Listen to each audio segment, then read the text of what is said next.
Hi everyone, I hope you're all enjoying the conference so far. My name's Nish, I'm an emergency medicine trainee in Manchester, and I'm very grateful to be able to speak to you all today about lung ultrasound and COVID-19. I've got no conflicts of interest to declare from the fact that I'm an ultrasound enthusiast. I am affiliated with Teesside University where I did my postgraduate diploma in medical ultrasound. I'm the co-founder of POCUS UK, which is a POCUS FOMED website and blog. So today I'm going to talk about why we should bother with lung ultrasound and go over some of the evidence around it. I'm going to speak about some basic ultrasound physics and common artifacts. The first half of this presentation is going to focus on some general principles of lung ultrasound, how to do it, how to optimize your image, and then we'll move on to its role in COVID-19 and a brief mention at the end about how to get certified in lung ultrasound. So lung ultrasound has sort of been the new kid on the block in POCUS, and until recently it was thought you couldn't ultrasound the lungs as the air wouldn't allow any meaningful information to be gained. However, we now know how useful it can be, and particularly during this pandemic, we've seen a lot more interest and attention brought to this application of POCUS.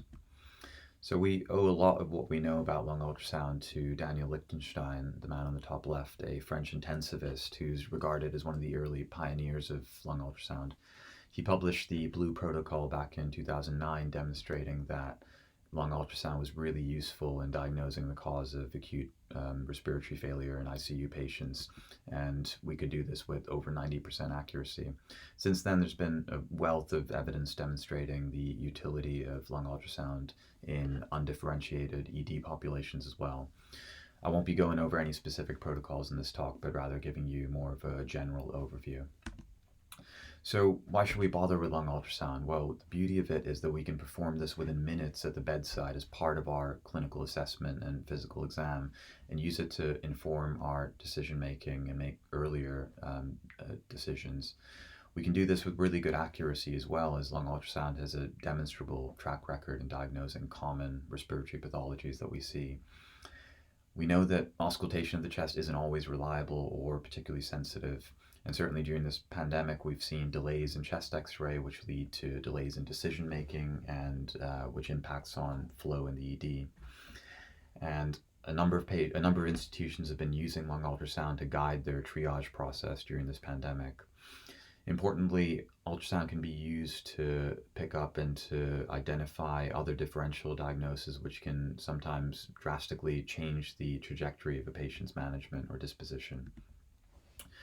So I think this picture speaks for itself, and the utility of the stethoscope is really debatable these days, and certainly during this pandemic, auscultation hasn't been particularly helpful to us. Chest x-rays too can sometimes be difficult to interpret and or be inconclusive, and I think we've all been in situations like this where everyone's stroking their chins looking at a chest x-ray, arguing as to whether the costophrenic angle looks blunted or whether there could be some consolidation there. And perhaps you're looking at something like this with a whiteout of the lung, wondering whether it could be an effusion or if it's more of a consolidation. And sometimes ultrasound can just make things a little bit more clearer and a little bit more black and white. No pun intended there. In this clip on the right, you can see a consolidated lung on the left-hand side of the screen surrounded by a pleural effusion. So there's pretty good evidence out there for lung ultrasound in diagnosing pneumothoraces, pneumonias, interstitial syndromes, and pleural effusions. And we know that it's more sensitive than physical exam and chest x-ray for most of these indications. And it's relatively simple to learn to at least a basic level, and the evidence has shown that we can train novice users fairly quickly, and the learning curve is pretty steep. The key thing with lung ultrasound is that pathology needs to communicate with the pleura in some way, shape, or form for it to be seen. And this makes it an ideal modality for COVID-19, as the disease tends to affect the peripheral areas of the lung first. So these are some of the pooled sensitivities and specificities for lung ultrasound and various common respiratory conditions that we see in the ED. And you can see that it performs very well with sensitivities and specificities in the 90s.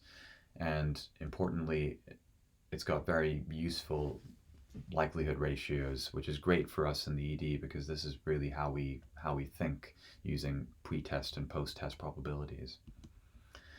So we can talk all day about lung ultrasound versus auscultation and chest x-ray, but the reality is that these things are still going to be standard practice for a while.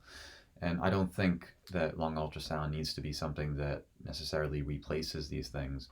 Instead, we should think about POCUS as an adjunct to our clinical evaluation and another tool in our armamentarium that can really enhance the accuracy of our clinical exam and better inform our decisions and make us better clinicians.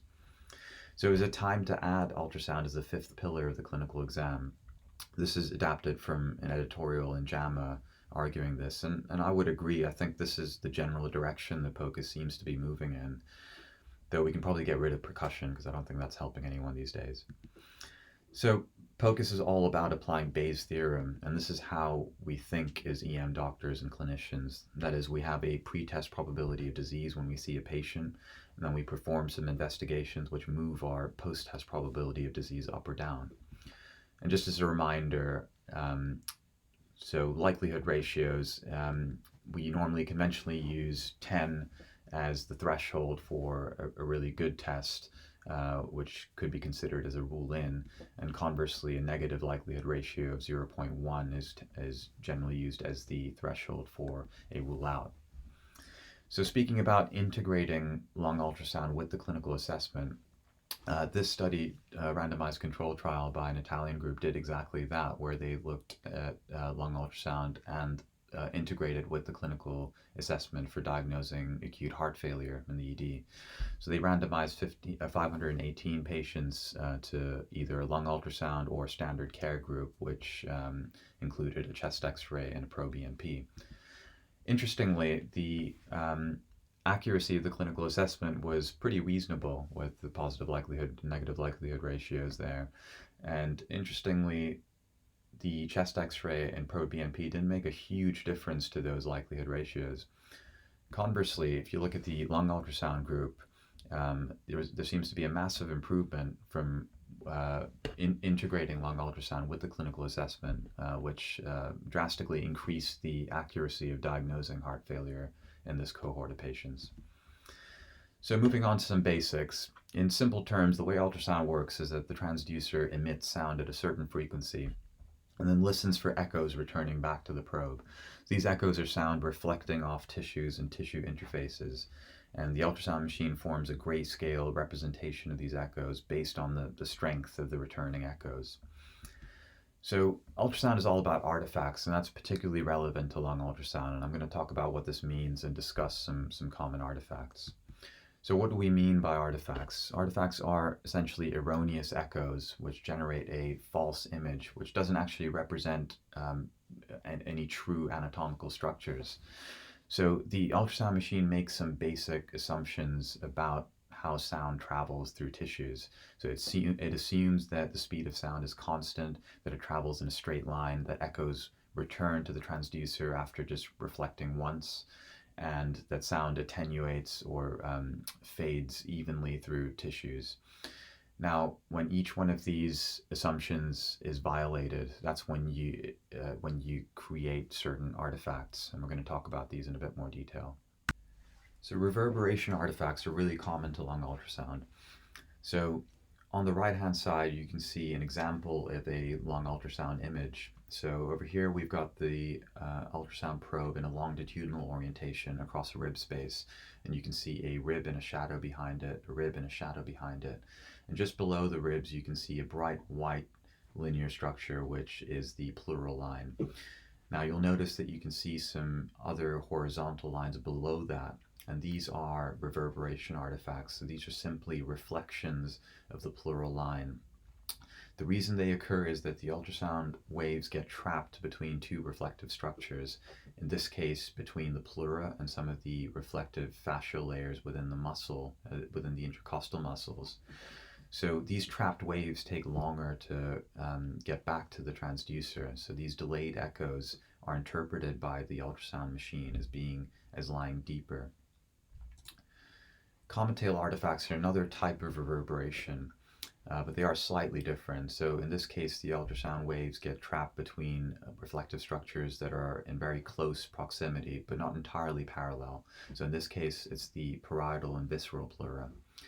So what you see is a vertical echogenic line, like in this clip on the right-hand side, which you'll notice fades quite rapidly. So you can see that just coming into view now, and then as the patient breathes out, it disappears under the ribs. So this is a normal finding, and this indicates that there's contact between the visceral and the parietal pleura.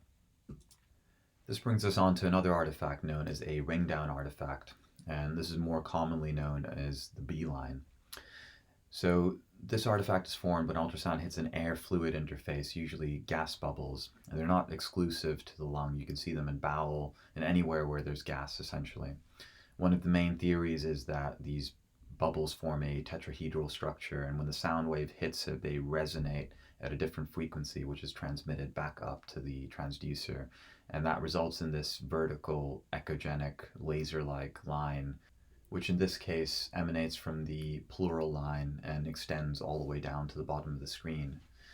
The important distinction to make between comet tails and B lines is that comet tails fade and attenuate very rapidly, whereas B lines have to extend down to the bottom of the monitor. So finally, a mirror image artifact. This is another common artifact that you'll see, and you may have noticed this if you are familiar doing fast or free fluid scans. So in this right upper quadrant image here, you can see the liver and the kidney and the bright white line of the diaphragm. And what you'll notice is on the other side of the diaphragm, you can see a mirror image of the liver. So when you've got normal aerated lung above the diaphragm, this leads to a massive change in acoustic impedance, which leads to lots of reflection at the diaphragmatic line. Now, not all the sound waves reflect off the diaphragm and travel straight back to the probe. Some of them bounce off other structures within the liver parenchyma. And as a result, the ultrasound machine thinks that these delayed echoes are coming from structures deeper. So as a result, you get this mirror image or reflection of the liver on the other side of the diaphragm. So this is a normal finding, and this indicates aerated lung above the diaphragm. But you lose this artifact when they're in the context of a pleural effusion. Okay, so let's move on to how to scan the lungs. So your probe of choice may depend on what you're looking at, but theoretically you can use any one of these probes to image the lungs. They all each have their own limitations. So the linear probe on the left-hand side is a high-frequency probe, so it's going to give you the best resolution of the pleura, but it's going to be limited by its depth. The phased array probe, or the cardiac probe, is a low-frequency probe, so it's going to be good for deeper structures, so pleural effusions, consolidations. And its small footprint makes it ideal for fitting quite snugly between the ribs, and some people might prefer it for that reason. Its main limitation is the fact that its resolution is limited in the near field, so it may not give you the best resolution of the pleura. The curvilinear probe has the best of both worlds and is a great all-rounder. It's a low-frequency probe, which means it has good penetration. It also has better near-field resolution than the phased array probe, so provided you optimize your depth, you can get reasonably good resolution of the pleura. Also, its large footprint means that you can visualize multiple rib spaces at once. So if your machine has a lung preset, I would strongly encourage using that. If not, it's no big deal. You can use an abdominal preset, but make sure you turn off tissue harmonics and multi-beam and any other software that the ultrasound machine uses to smooth over artifacts, because in lung ultrasound we want to maximize those artifacts. So how many lung zones do you scan? This can be a bit confusing, as there are a number of articles in the literature describing slightly different techniques, and I find it easier to divide the thorax into three main areas, so your anterior, lateral, and posterior areas. You can further subdivide these into two zones each and number them accordingly. And sometimes this may offer a more standardized approach when it comes to documentation and to make sure everyone's scanning in the same way. So starting with the probe in a longitudinal orientation, I tend to use a lawnmower technique and systematically scan down each rib space and try and cover as much lung as I can. It's important to realize that the posterior lung zones are the most important for pneumonias, and particularly viral pneumonias. So I often start with the patient sat up and scan the posterior lung zones first. Sometimes it's not always possible, and you just need to do what you can. In some cases, you may need to rotate your probe into a transverse orientation, particularly as you come more laterally, and particularly if you want to hone in on some pathology. When doing any ultrasound, it's really important to optimize the image the best you can. So the DEFG framework, which was taught to me, stands for depth, focus, and gain. So you want to adjust your depth so it only includes the structure of interest. So for lung ultrasound, if you're only looking at the pleura, try and minimize that depth so you get the best resolution of the pleura. For B lines and consolidations, you need to increase it, and usually that's set around 10 to 15 centimeters. Many machines autofocus, so in that case you don't really have to worry too much about focus, but some machines you need to set a focus manually, and this should normally be set at the level of the pleura in most cases for lung ultrasound. And finally, ensure not to undergain or overgain your image, as you might miss important pathology. So the term angle of inclination is usually used in Doppler applications, but this is particularly relevant to lung ultrasound, as the ultrasound beam needs to be perpendicular to the pleura in order to generate the strongest echoes and the best resolution of the pleura. If your probe is off at an angle, then a lot of the ultrasound beams are going to reflect off the pleura and not come back to the probe. As a result, you're not going to get quite as crisp an image. So if you think about the thorax, as it starts to curve round, your lung is going to be curving around with it. So you need to adjust the angle of your probe and fan and tilt your probe accordingly as you're moving more laterally to ensure that you're hitting the pleura at a 90-degree angle. So the clip on the right, you can see a slightly fuzzy looking image initially, and then as I fan and tilt my probe, now you can see those A lines and a much crisper pleural line. So these are the four main things we're going to be looking at with lung ultrasound. So we're going to be looking at the pleura and whether it's sliding, for B lines and their distribution, pleural effusions, and finally consolidations, which come in two forms, subpleural and translobar. So let's start with the pleura. So by convention, we're going to hold the probe in a longitudinal orientation across the rib space, and what you should see is something like this on the left, with ribs and shadows behind them and the pleura underneath. Remember, your reverberation artifacts are reflection of the pleural line and indicate an air interface. And this is a real-time image of lung sliding, where you can see that sliding of the parietal and visceral pleura. This is sometimes described as shimmering, and this indicates normal aerated lung. So what does a pneumothorax look like? So when you've got an air interface separating the parietal and visceral pleura, you're not going to see that lung sliding anymore. So this is kind of what a pneumothorax would look like, where you've got a static looking pleura, but you've still got those reverberation artifacts, the A lines, because you've still got an air interface distal to the pleura. There are other things that can cause absent lung sliding, so this always needs to be integrated with the clinical picture. However, if you see something like this, which is called a lung point, where you see sliding adjacent to an area of absent sliding, this is the exact point at where the visceral and parietal pleura separate from.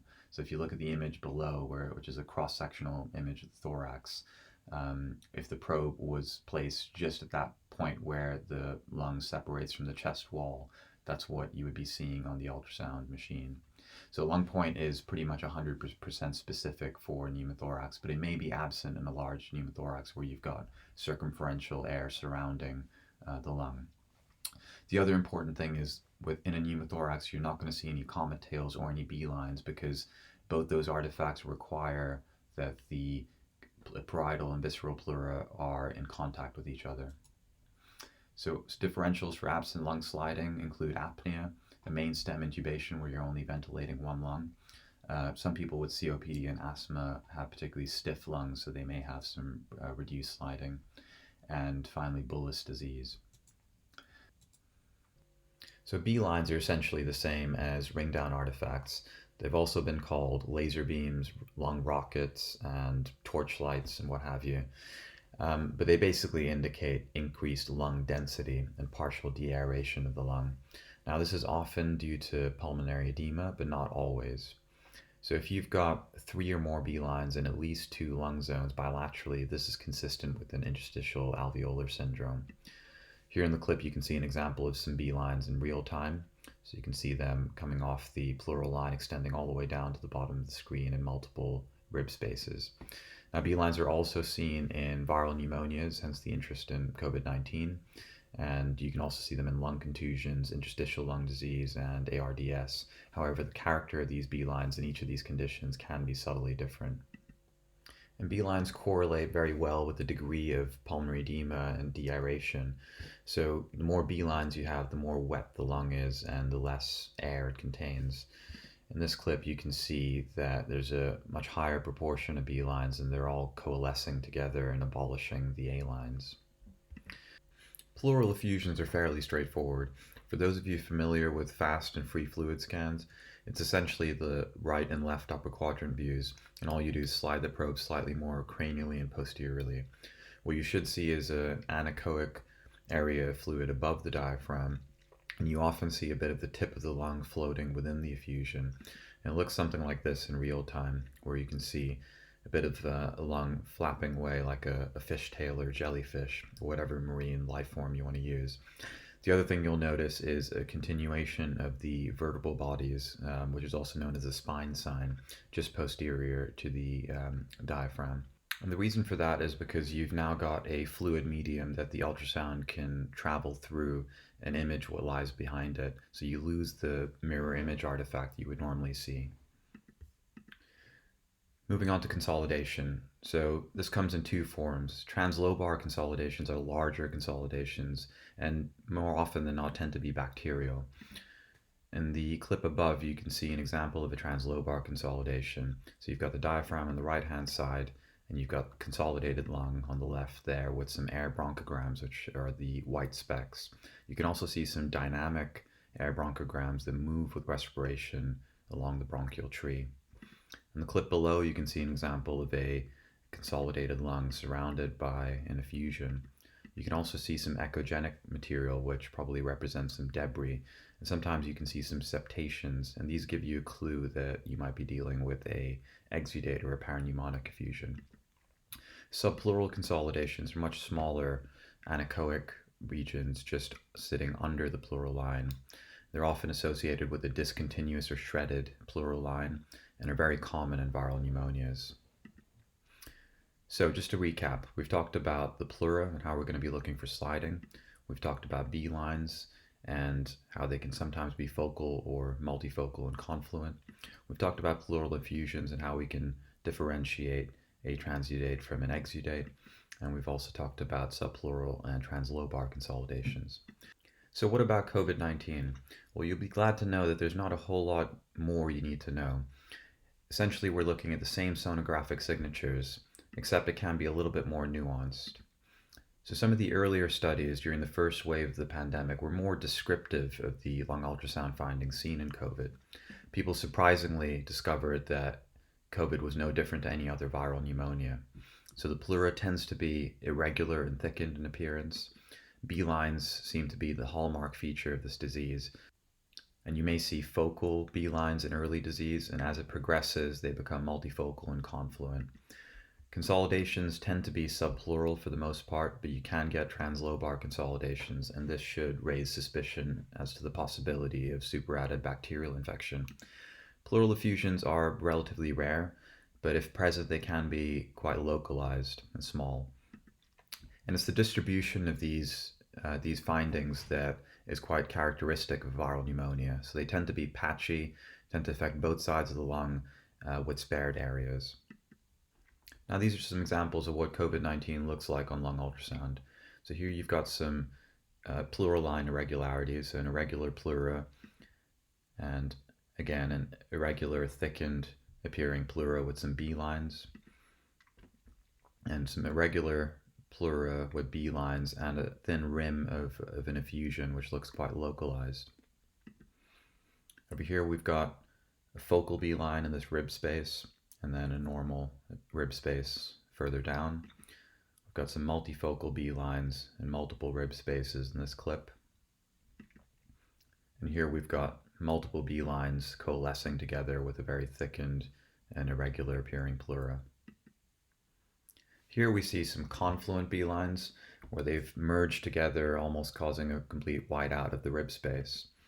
Again, some more confluent B lines in multiple rib spaces.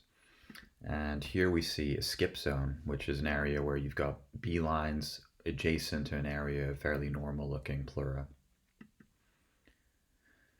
Here are some examples of subpleural consolidations, so these small rounded hypoechoic areas under the pleural line associated with some B lines. And here we've got a couple of subpleural consolidations, and you can see that discontinuity within the pleural line there.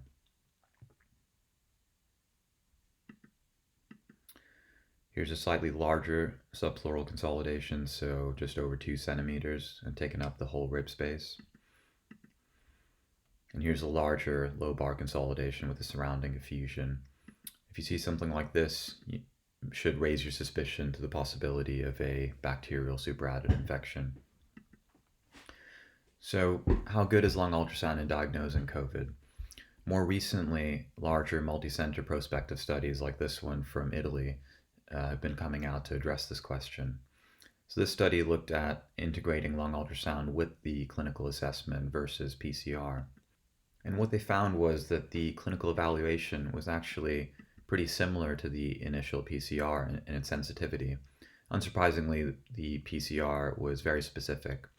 But if you look at the lung ultrasound being integrated with the clinical evaluation, this massively increased the accuracy and the sensitivity of the clinical evaluation with excellent likelihood ratios that are really useful to us in the ED.